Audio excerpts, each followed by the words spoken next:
প্রতিটা মা বাবার স্বপ্ন হলো আমার সন্তানকে নিয়ে যেন সমাজের ভিতরে, দেশের ভিতরে কখনো অপমানিত হতে না হয়। এই চিন্তা ভাবনা, এই আশা, এই আকাঙ্ক্ষা প্রত্যেকটা মা বাবার আছে। তাই আপনাদেরকে বলবো যে প্রতিটা সন্তানকে আপনি শুরুতেই যেই শিক্ষাটা দিবেন সেটা হলো কোরআনের শিক্ষা, দ্বীনের শিক্ষা, ইসলামের শিক্ষা। এই ইসলামের জ্ঞান, কোরআনের জ্ঞান, হাদিসের জ্ঞান যদি আপনার সন্তানের অন্তরের ভিতরে থাকে, আশা করি ওই সন্তান দিয়া কোনো দিন মা বাবা লাঞ্ছিত হতে হবে না।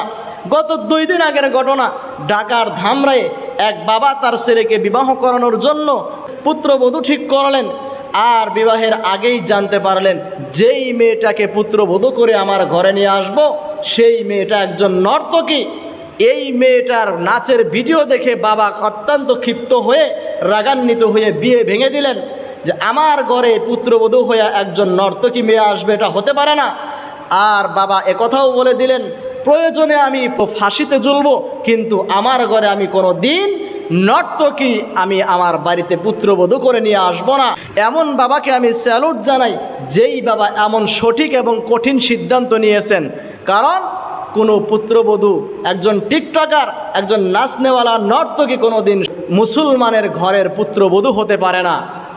আল্লাহ তাআলা আমাদের সকলকেই উত্তম বুঝ এবং সঠিক বুঝ দান করুন। আল্লাহ তাআলা আমাদের সন্তানদেরকে দ্বীনের শিক্ষা দেওয়ার তৌফিক